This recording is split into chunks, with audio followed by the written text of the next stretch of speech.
नमस्कार साथियों, मैं सीपी सिंह। आप सभी का हमारे विश्व मंच टीवी के सोशल मीडिया प्लेटफॉर्म पर हार्दिक स्वागत है। आज मैं हूं वाराणसी में। यहाँ सारनाथ जो कि महात्मा बुद्ध ने यहाँ पहला अपना उपदेश दिया था, मैं वहाँ पर उपस्थित हूँ। और हमारे साथ एक सर हैं, ये बहुत ही महान व्यक्ति हैं। और हमने अभी इनके बारे में थोड़ा सा ही जाना, बाकी कुछ ये खुद बताएंगे अभी आपको। इनके कई सारे एनजीओ चलाते हैं, ये छात्रों को निःशुल्क पढ़ाते हैं। और कॉपी, पेंसिल, पेन आदि जो भी खर्चा होता है सब ये अपने पास से ही अरेंज करते हैं उसको। हमारे साथ कुछ छात्र उपस्थित हैं, आइए इनसे जानते हैं कि सर उनको क्या क्या सुविधाएं बिल्कुल फ्री में देते हैं और कैसे पढ़ाते हैं। क्या नाम है आपका? आस्था विश्वकर्मा। कौन सी क्लास में पढ़ती हैं आप? 6।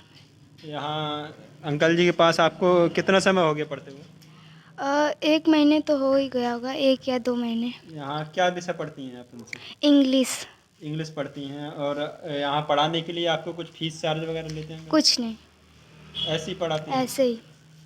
आप जितने भी छात्र हैं यहाँ सबको निःशुल्क पढ़ाते हैं? Yes sir. और क्या क्या प्रोवाइड करते हैं साथ में, जैसे कुछ आपको और पढ़ने के लिए फैसिलिटी वगैरह? हाँ, सब होता है, डांस और ये खेल कूद सब। खेलकूद सब सिखाते हैं। यहाँ लगभग कितना समय आप देते होंगे पढ़ने के लिए? अ, वैसे ही एक घंटे या 2 घंटे। अच्छा, 1-2 घंटे। हम्म। और जैसे जो आपका स्कूल का नाम है, कौन से स्कूल में पढ़ते हैं? चेतन बालिका पूर्व माध्यमिक विद्यालय। अच्छा, आपका क्या नाम है? स्नेहा भारद्वाज। यहाँ पर कितना समय हो गया आपको पढ़ते हुए? 1 महीना। 1 महीना हो गया। क्या क्या सब्जेक्ट पढ़ते हैं आप यहाँ पर? इंग्लिश। इंग्लिश पढ़ते हैं। पैसा वगैरह कितना देते हैं? कुछ नहीं, निःशुल्क? फ्री आप में। फ्री में? कौन से स्कूल में पढ़ती हैं? 6 में। 6 क्लास में पढ़ती हैं। स्कूल का नाम क्या है? चेतन बालिका पूर्व माध्यमिक आप विद्यालय। जितने भी छात्र हैं सब चेतन बालिका से ही हैं? यस। आपका क्या नाम है? सुहानी यादव। सुहानी यादव है। कौन सा सब्जेक्ट पढ़ती हैं यहाँ पर? इंग्लिश। इंग्लिश पढ़ती हैं। कितना पैसा देती हैं पढ़ने का? कुछ नहीं। ऐसे ही पढ़ती हैं फ्री में? हाँ। समझ में आता है? हाँ। सीख गई इंग्लिश यहाँ पर? अभी नहीं सीखी हैं। कितना समय हो गया पढ़ते हुए? 1 महीना। 1 ही महीना हुआ है। अच्छा, यहाँ पर जो अंकल जी के बारे में आप क्या बताना चाहेंगे? कुछ जैसे कि छात्रों को ऐसे ही पढ़ाते हैं और पढ़ने के लिए आपको क्या और सहायता करते हैं? और कॉपी, किताब, पेंसिल, फीस माफ़ करते हैं। अच्छा, सब कॉपी, किताब, पेंसिल सब यहाँ पे मिल जो जाता है है, कि हाँ मिल सर ही जाता देते हैं? है। यस। पैसा कोई नहीं लेते हैं उसका? नहीं। अच्छा, और फीस वगैरह भी कोई नहीं लेते? नहीं। जी, क्या नाम है आपका? निकिता। क्या जानती हैं आप जो सर के बारे में यहाँ? सर हम फीस उस देते हैं, मेरा भी कॉपी किताब। अच्छा, कॉपी किताब आपको देते हैं? हाँ। पैसा वगैरह लेते हैं? नहीं, पैसा नहीं देते हैं। अच्छा, मतलब आप पढ़ाई से संबंधित कुछ सजेशन लेने आई हैं यहाँ सर से? हम्म। क्या नाम है आपका? अंकिता भारद्वाज। यहीं पढ़ती हैं? यस। कितना समय हो गया? 5-6 साल। 5-6 साल हो गए आपको? या तो क्या पढ़ती हैं यहाँ? यहाँ पे अभी तो हम लोग कुछ नहीं पढ़ते, 10th में पढ़ते हैं हम लोग। तो 10th का बोर्ड का एग्ज़ाम होने वाला है फरवरी में, तो उसी की तैयारी है, अच्छा। इसलिए यहाँ पे हम लोग नहीं पढ़ाते हैं अभी। अच्छा, आप अपने बोर्ड के एग्ज़ाम की तैयारी कर रहे हैं इस या, समय? या। तो सर कुछ मतलब आपको गाइड करते हैं आपके बोर्ड के एग्ज़ाम की तैयारी के लिए? हाँ, गाइड करते हैं। जैसे कुछ सब्जेक्ट नहीं समझ में आता है तो वो हम लोगों को पढ़ाने की कोशिश करते हैं, समझाने की कोशिश करते हैं। हाँ। ठीक है। और क्या क्या आपका सहयोग करते हैं सर? यही जो फीस वीस वगैरह माफ़ कर देते हैं, कॉपी किताब ये सब निःशुल्क है सब चीज़। और जो हम लोगों को अगर कोचिंग वगैरह सब बच्चे अगर नहीं जा पाते हैं तो हम लोगों के यहाँ पे कोचिंग ये स्वयं पढ़ाते हैं, इंग्लिश पढ़ाते हैं। मैथ के लिए अगर हम लोगों को मैथ के टीचर नहीं बन पाते हैं, कोचिंग जो बच्चे नहीं पढ़ पाते हैं, तो उनके लिए जो यहाँ पे बच्चे पढ़ के पास हो चुके हैं, जो मैथ से पढ़ चुके हैं, तो उन लोगों को अगर सहायता मिल पाती है तो उनकी सहायता से हम लोगों को पढ़ाने की नाम है कोशिश आपका? करते हैं। भूमि बरुआ। वो बहुत अच्छे से गाइड करते हैं, मतलब अगर एक बार में ना आए तो मतलब समझाते हैं तो अच्छे से समझ में आ जाता है, सब कुछ बहुत अच्छे हैं। अच्छा, और यहाँ पर फीस वगैरह सब निःशुल्क है? हाँ, कॉपी, फ्री है, पेंसिल फ्री वगैरह, फ्री पेन फ्री। सब फ्री? जी, क्या नाम है आपका सर? मेरा नाम अभय कुमार जैन है जी। और मैं यहीं का बाशिंदा हूँ। अच्छा। ये सारनाथ मेरा ननिहाल है, जी। तो जन्म भी यहीं हुआ है, पढ़ाई भी यहीं हुई है। महाबोधि इंटर कॉलेज से मैंने 12वीं किया था अच्छा। और उसके बाद BHU से BA किया और MA किया और जोग्राफ़ी से फिर जोग्राफ़ी में ही PhD किया। अच्छा। तो डॉक्टर लग गया नाम के आगे। जी। और वो डॉक्टर पीएचडी करने का भी एक प्रोत्साहन जो था मेरी माँ ने ही दिया था, क्योंकि फेलोशिप मिल गई यूजीसी की, तो उसके कारण वो पीएचडी हो गई। लेकिन पीएचडी के बाद मुझे जॉब नहीं मिला। मैंने जो इंस्टीट्यूट में एकेडमिक लाइन में जॉब नहीं है, मुझे जॉब मिला, तुरंत ही जॉब मिला। वो मिला पेपर इंडस्ट्री में। वो फैज़ाबाद में एक दफ्ती मिल थी और उसके डायरेक्टर थे डॉक्टर भरत झुनझुनवाला। तो उन्होंने बुलाया और उन्होंने काम दिया। तो उनके यहाँ मैंने फैक्ट्री में 4 साल काम किया और बहुत अच्छे से सीखा। टाइम मैनेजमेंट सीखा, कैसे फैक्ट्री चलाई जाती है ये सब सीखा। और एकेडमिक लाइन का ज्ञान और इंडस्ट्री लाइन का ज्ञान हर एक स्टूडेंट को होना चाहिए, क्योंकि समय का क्या महत्व है वो आप एजुकेशन लाइन में नहीं जान पाते हैं, लेकिन इंडस्ट्री लाइन में तो बहुत महत्व है। उसके बाद 2 साल दूसरी फैक्ट्री में किया, लेकिन कुछ ऐसे घटनाक्रम हुआ कि मेरी माँ की तबीयत बहुत ख़राब हो गई और मैं अकेला लड़का था, 3 बहनें थीं। तो लेकिन पुत्र का ही कर्तव्य होता है कि माँ की सेवा, माँ बाप की सेवा करना। तो जॉब छोड़ दिया। उस समय मैं खलीलाबाद में था। छोड़ करके पत्नी और 2 बेटियों को लेकर के यहाँ आ गया। और माँ को डिफिशियंसी थी प्लेटलेट की और इलाज नहीं था, तो इसलिए आना पड़ा। लेकिन 90 में, सन 1990 में मैं यहाँ आ गया और यहाँ थोड़ी सी एक दुर्घटना हो गई। मेरी पहली पत्नी गुजर गई। 2 बेटियाँ थी। फिर 91 में दोबारा शादी हुई, वो आई, उन्होंने बच्चों को पाला। लेकिन सवाल यहाँ था कि यहाँ कैसे सरवाइव किया जाएगा। तो पिताजी मेरे सर्वोदयी थे, गांधीवादी थे और सर्व सेवा संघ में वो थे, व्यवस्थापक थे। काफ़ी किताबें उन्होंने छापी, एडिट भी करते थे, हिंदी के साहित्यकार थे, विद्वान थे। तो अब वो चूँकि रिटायर थे, तो उनके लिए मैंने जैन मंदिर में किताबों की दुकान खुलवा दी थी। तो वो किताबों की दुकान में मैंने थोड़ा हैंडीक्राफ्ट वगैरह रखा, कुछ चलाया, लेकिन उससे तो नहीं हो सकता था। लेकिन 1995 में उत्तर प्रदेश सरकार ने एक योजना शुरू की और वो योजना थी पेइंग गेस्ट योजना, जिसमें अगर किसी भी मकान मालिक के पास 4-5 कमरे हों तो वो टूरिस्टों को ठहरा सकता है। तो उसका लाइसेंस पर्यटन विभाग ने दिया। और पर्यटन विभाग का मुझे शुक्रिया अदा करूँगा कि आकर के उन्होंने दिया और मुझे पहला लाइसेंस दिया। तो जनवरी 96 से ये हमने 3 कमरे से शुरुआत की थी। धीरे धीरे बढ़ता गया, 5 कमरे हो गए और 5 कमरों के बाद यात्रियों का कैसे होगा, कोई विज्ञापन तो था नहीं, लेकिन जो भी आता था उसका हम कुछ बातों का ख्याल रखते थे। जैसे कि जो भी हमारे यहाँ आएगा उसको हम परिवार का सदस्य मानते थे, वो वसुधैव कुटुंबकम की परिभाषा के अनुसार। और सबसे पहले ये होता था कि उसकी क्या समस्याएं उसको दूर करो। अब जैसे कोई रिश्तेदार घर में आता है तो चाय पानी पूछा जाता है, तो उसको भी पूछते थे। फिर उनकी क्या समस्याएं वो पूछते थे। हमने पैसे को बाद में रखा, पहले उनके चीज़ों को समझा कि कैसे होगा। और हमने अपने कमरों का बजट ऐसे रखा कि वो बियर कर सकें, क्योंकि ज़्यादातर तो भाई एक टारगेट लेके चलते हैं ना, इतना खर्च करना है, तो उस हिसाब से रखा। लेकिन वर्ड ऑफ माउथ वो चला और लोग धीरे धीरे जुटने लगे, आने लगे। एक समय ऐसा था कि बहुत ज़्यादा लोग आने लगे, कमरे ही नहीं होते थे।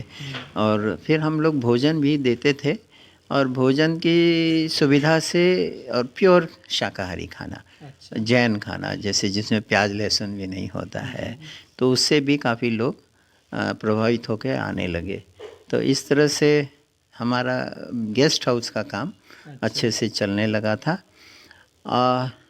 जो जनवरी में 1996 में एक जर्मन महिला आई थी, वो मेरी माँ की ही उम्र की थी। माँ तो गुज़र गई थी, तो उनको हम लोग मदर ही कहते थे और हमारे बच्चे जो थे ग्रैंड मदर कहते थे। तो वो आई थी, बुद्धिस्ट थी, 2 दिन के लिए आई थी, लेकिन रह गई 1.5 महीना। और फिर हर साल आती थी, 1 महीना रहती थी, हिंदी सीखती थी, खाना बनाना सीखती थी। फिर 2002 में उन्होंने हमें जर्मनी बुलाया। अच्छा। वीज़ा भी दिलवा दिया, और लेकिन पैसे नहीं थे, हवाई जहाज़ के टिकट थे। कुछ मित्रों ने मदद भी किया, और मित्रों ने तो कहा, अरे भाई विदेश से बुलावा आया है, किसको मिलता है, जाओ जाओ, स्टेशन पर छोड़ने भी आए। अच्छा। हाँ, कुछ लोग तो दिल्ली भी आए एयरपोर्ट छोड़ने, मेरा भतीजा आया। तो इस तरह से हम पहली बार लुफ्थांसा के फ़्लाइट से दिल्ली से फ्रैंकफर्ट जर्मनी के एयरपोर्ट पर उतरे, और वो आ चुकी थी, उन्होंने मुझसे लिया। आप ये समझिए कि एक क्षेत्र से दूसरे क्षेत्र जाइए तो क्या क्या अनुभव होगा, वो जाने पर ही पता चलता है। तो वो अनुभव बड़ा ही एक अलग ही किस्म का था। फिर उनके घर गए तो वो अकेली रहती थी, लेकिन एक छोटा सा कमरा उनका गेस्ट हाउस था, उसमें मुझे रखा।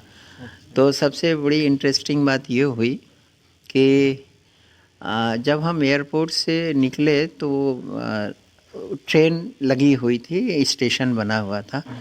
वो वहाँ देखा कि ट्रेन 9:25 पर आई थी, 9:26 पर छूट जाएगी। तो हम ऐसे देख रहे थे, तो वो हंसने लगी। अच्छा। तो हमने कहा, क्यों हंस रही हैं? क्या हम जानते हैं इंडिया में ट्रेनों का समय क्या होता है। अच्छा। हाँ, और सही 9:25 पर आई और 9:26 पर छूट गई। तो वो हमारे लिए समय का महत्व बहुत इम्पोर्टेंट था, जो हमारे देश में नहीं है। अब क्रिटिसाइज़ तो नहीं करना चाहिए, लेकिन समय जो है वो है। तो वो रहा। दूसरा प्रसंग ये हुआ कि जिस इलाके में वो रहते थे वो बहुत ही विनयार्ड था, माने वहाँ अंगूर की खेती होती थी, पहाड़ियाँ होती थी, और बहुत ही अच्छा था। मेरे साथ क्या हुआ कि अब उनके कमरे में पलंग था, उसी पर मैं सोया, लेकिन वो गद्दा इतना मोटा था और इतना नरम था कि मुझे नींद नहीं आ रही थी। अच्छा। तो मैं फर्श पर कंबल बिछा था तो वहीं सो गया, क्योंकि हम लोग की आदत है कड़े बिस्तर पर सोने की, और उन लोग की आदत है सॉफ्ट पर सोने की। तो मुझे एहसास हुआ कि हमको भी गेस्ट हाउस में इस समस्या का समाधान करना चाहिए, तो किया भी हम लोगों ने। तो 2 महीना हम रहे और काफ़ी कुछ हमने देखा। तो वहाँ मैंने कहा कि हम आपके पब्लिक स्कूल को देखना चाहते हैं, क्योंकि मेरा एजुकेशनल प्रोजेक्ट उसमें तो था नहीं, कुछ आइडिया भी नहीं थी। तो बोले चलो दिखाते हैं स्कूल। तो गवर्नमेंट का जो स्कूल है वो इतना सुंदर था कि कल्पना यहाँ कोई माने 5 स्टार ही होटल जैसा था, वो बहुत सुंदर था। तो 1 घंटे अपॉइंटमेंट मिला था, तो वहाँ उन्होंने भारत का नक्शा लगा दिया था, और कक्षा 4 के विद्यार्थी थे। तो इंट्रोडक्शन हुआ, तो फिर मैंने भारत के बारे में, उनको भारत के बारे में कोई ज्ञान नहीं था। ठीक वैसे ही जैसे हमारे गांव के किसी विद्यार्थी को कुछ ज्ञान नहीं होगा जर्मनी के बारे में, तो उनको कोई ज्ञान नहीं था। हाँ, धीरे धीरे पूछा, फिर प्रश्न पूछने लगे। तो एक बच्चे ने पूछा कि सर जी आपके यहाँ स्कूल हैं? तो बड़ा अच्छा प्रश्न था। मैंने कहा भाई तुम्हारे जैसा है तो स्कूल नहीं है, लेकिन हमारे यहाँ भी स्कूल हैं, और बच्चे भी आते हैं, टीचर भी हैं, सब कुछ है। और एक चीज़ और है। बोली क्या? कि जब कोई टीचर क्लास में प्रवेश करता है तो सारे बच्चे खड़े हो जाते हैं उसके सम्मान में। और ये बात जब प्रिंसिपल ने ट्रांसलेट करके बताया जर्मन भाषा में, तो सारे बच्चे खड़े हो गए। वो एक अच्छी बात हुई, और इस तरह से 1 घंटे की जगह 4 घंटा लग गया। हाँ, खूब बच्चे खुश थे, बहुत सारे प्रश्न हुए। तो वहाँ से फिर हम लोग ऑर्गेनिक फॉर्म भी गए, मैंने 2 महीने में बहुत कुछ देखा, और कई शहरों में गए, न्यूनबर्ग गए, म्यूनिख गए, हर जगह गए। लेकिन आदमी, एक गांव में गए हम लोग, जहां हमें सड़क पर कोई आदमी नहीं दिखा, न बच्चे दिखे। तो हमने पूछा सिगलिन, उसका नाम था सिगलिन, ये कैसा गांव है? बोले ये डेड विलेज है। अच्छा। माने आदमी है ही नहीं, हैं तो काम पर चले जाते हैं, तो कुछ भी नहीं है। तुम्हारे यहाँ की तरह गांव नहीं है। सुंदर तो बहुत है, लेकिन बच्चे भी नहीं हैं, और पुरुष काम पर चले जाते हैं, महिलाएं भी काम पर चली जाती हैं, तो ये एक दूसरा ही अनुभव हुआ। और एक दूसरा प्रसंग और आया जो खाने से संबंधित है कि उन्होंने कहा चलो हम बहुत अच्छे रेस्टोरेंट में ले जाते हैं, तो ले गई। तो एक अच्छी डिश दिया, तो डिश क्या है, ये उबला हुआ आलू। हमने कहा यही अच्छी डिश है, ये तो हम लोग रोज़ खाते हैं। तो वो एक मज़ेदार वाक़या हुआ। लेकिन पहले दिन ही उन्होंने कहा मैं जानती हूँ कि तुम जर्मन का खाना नहीं खा सकते हो, तो ये किचन मेरा है, तुम बनाओ खाओ जो खाना है। तो मैं दाल चावल रोटी सब्जी बनाता था, मैं वो उसकी बेटी और उसका पति सब चारों बैठ के खाते थे। तो उसकी जो बड़ी बेटी थी उसका पति एक तिब्बती था और उनकी एक बेटी थी, वो मेरे ख्याल से 7-8 साल की थी उस समय, और उसको रोटी पर टमाटर की स्लाइस लगा के नमक डाल के खाने में बहुत मज़ा आता था। क्या डॉक्टर जैन सो नाइस। तो एक अच्छा प्रसंग रहा। और तो उसने जब हम आने लगे तो उसने कहा तुम एक काम कर सकते हो। मैंने कहा बिल्कुल कर सकते हैं। तो बताइए। क्या है कि देखो हर आदमी अपने लिए जीता है, तुम पढ़े लिखे हो, तुम भी अपने लिए ही जियोगे, सब बच्चों को संभालना है, करना भी है, लेकिन मेरा एक काम करो तो मुझे बहुत खुशी होगी। मैंने कहा बताइए। कि अपने अड़ोस पड़ोस के गांव के बच्चों को देखो कि अब ये पढ़ रहे हैं कि नहीं पढ़ रहे हैं। अगर पढ़ रहे हैं तो बहुत अच्छा, नहीं पढ़ रहे हैं तो कुछ ऐसा करो कि वे पढ़ें। तो वो जो प्रेरणा उन्होंने दी, मैंने कहा ठीक है, हम जाएंगे, पत्नी से बात करेंगे और देखते हैं क्या कर सकते हैं। तो मेरा जो हेल्पर है प्यारेलाल, उसका गांव है घरोपुर। तो घरोपुर हम गए तो देखा छोटे छोटे बच्चे बहुत घूम रहे हैं और कुछ कर नहीं रहे, तो पता चला कुछ परेशानियां हैं। तो गांव की एक महिला थी अनीता पटेल, तो वो मैंने कहा तुम इन बच्चों, कुछ पढ़ी लिखी है, कुछ बच्चों को बुला लो अपने घर, हम तुमको ब्लैक बोर्ड दे देते हैं, कुछ सामान दे देते हैं और चटाइयाँ दे देते हैं, और महीने का 2 घंटे पढ़ाना है, महीने का कुछ देंगे, ज़्यादा नहीं दे पाएंगे लेकिन देंगे। वो राज़ी हो गई। ये 2003 की बात है। और उसके पास गांव के ही बच्चे थे, 47 बच्चे आए थे और वो पढ़ाने लगी। और जनरल छोटे छोटे बच्चे थे, 5 साल 6 साल के बच्चे थे। तो वो एक चीज़ शुरू हुई। 2004 में वो दिल्ली आई थी सिगलिन। तो मैंने कहा कि ये काम मैंने शुरू किया है, तो उसने कुछ पैसे दिए। तो मैंने कहा ये पैसे तो ज़्यादा है, इतना हमको लेने भी नहीं है। बोले नहीं नहीं नहीं, ये लो और दूसरा सेंटर खोल दो। तो उस सेंटर का नाम हमने रखा अंकुर बाल मंदिर, और दूसरा बरईपुर में खुला। इस तरह से कई धीरे धीरे लोग जुड़ते गए, कारवां बढ़ता गया। ऑस्ट्रेलिया से जुड़े, फ्रांस से जुड़े, जर्मनी से जुड़े, तो कारवां बढ़ता गया। और एक समय 7 विलेज सेंटर सारनाथ में चलते थे और 7 जयरामपुर गांव में चलते थे और एक तरिया में चलता था। तो कुल 15 विलेज सेंटर चलते थे और उस गांव की ही महिला को पढ़ाने का जिम्मा मिला था और कुछ ऑनरेरियम हम देते थे। और हर महीने कहीं ना किसी सेंटर पर मीटिंग होती थी। तो इस तरह से वो चला और ये 2013 तक चला। माने 2003 के बाद से 10 साल वो कंटिन्यू चला। और अंकुर बाल मंदिर से जो बच्चे पास होते थे, उनका टेस्ट होता था, वो हमारे स्कूल में आ जाते थे। स्कूल भी हमने खोला था, सृजन प्राइमरी स्कूल। वो सब फ्री था, सब कुछ फ्री था।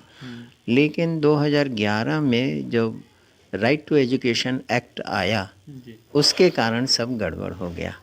क्योंकि उसमें एक निश्चित क्लॉज था कि आपको अगर प्राइमरी स्कूल चलाना है तो स्टेट गवर्नमेंट से मान्यता लेनी होगी। और जब मान्यता हम लेने गए तो साहब हम जो तंत्र है उससे नाखुश हो गए। हाँ, वो पढ़ाई पर ध्यान नहीं देते थे, वो ये देखते थे कि हमें कितना मिल जाएगा। तो वो एक चीज़ हमें रही और उन्होंने हमें मान्यता नहीं दी, जबकि सब कुछ ठीक था। मान्यता नहीं दी तो हमारे पास कोई चारा नहीं था बंद करने के सिवा, तो स्कूल बंद कर दिया हमने। क्योंकि अगर आप बिना मान्यता के स्कूल चलाते हैं तो 1 लाख रुपए पेनल्टी थी, जो हम राइट टू एजुकेशन एक्ट में लिखा है, वो हम नहीं दे सकते थे, तो हमने बंद कर दिया। बाद में पता चला कि वो किस कारण से बंद हुआ है। यहाँ सारनाथ में 2 सरकारी प्राथमिक विद्यालय हैं जूनियर, और दोनों के बच्चे गायब हो गए थे, सब हमारे यहाँ आ गए थे। तो वहाँ के टीचरों ने कह दिया था कि अगर मान्यता दे देंगे तो बहुत मुश्किल हो जाएगी। तो और अंकुर बाल मंदिर में कोई जो गवर्नमेंट का चलता था आंगनबाड़ी, वहाँ भी बच्चे नहीं थे, तो उनकी टीचरों ने भी कह दिया था। तो वो एक प्रेशर पड़ा जिसके कारण मान्यता नहीं मिली। जो भी रहा, फिर हम लोग उसमें कुछ जो डोनर्स थे अलग हो गए, मान्यता नहीं मिली तो अच्छा नहीं लगता है ना, तो फिर अलग हो गए। तो फिर ठीक है, जिसको जहाँ जाना है, हम क्या कर सकते हैं, नहीं कुछ कर सकते हैं, तो लोग चले गए। फिर हमने केवल स्पॉन्सरशिप ही रखी कि कोई अगर एक बच्चे का जैसे विदेश है तो $100 दे दे तो 1 साल की पढ़ाई हो जाती थी। तो उसमें हम फीस और स्टेशनरी और बुक्स का खर्चा निकाल लेते थे। और कुछ एक्स्ट्रा कभी कभी होता था, जैसे ऑडिट होना है, ये होना है, तो उसके अलग खर्चे होते थे। तो वो सब चल रहा था, लेकिन धीरे धीरे स्पॉन्सरशिप पर ही आ गए। और वर्तमान समय में वही योजना चालू है। हम कक्षा 6 और 7 के बच्चों की लेते हैं, वो लिस्ट स्कूल से आ जाती है कि बच्चे गरीब हैं, तो उन बच्चों की लिस्ट के आधार पर हम पहले उनका फिज़िकल वेरिफिकेशन करते हैं कि गरीब हैं कि नहीं है, और विशेषकर लड़कियों का ही, और फिर उनका टेस्ट लेते हैं। टेस्ट भी हिंदी, अंग्रेजी, गणित और जनरल नॉलेज पर होता है। जो बच्चे 50% पा लेते हैं तो उनका हम लोग कोशिश करते हैं कि स्पॉन्सरशिप प्राप्त करें। तो हमारी बेटियां हैं, 5 बेटियां हैं, तो जिसमें 3 की शादी हो गई है, और एक अभी सीए है, वो गुड़गांव में करती है, और एक पढ़ रही है, एमए कर रही है बीएचयू से कथक में। तो चारों बेटियां कुछ ना कुछ मदद करती हैं, कोई 2 बच्चों का करती हैं, कोई 1 बच्चे का करती है। तो फाइनेंशियली वो लोग करती रहती हैं, और हमारे मित्रगण भी है, वो भी करते रहते हैं, और जो भी हैं वो कोशिश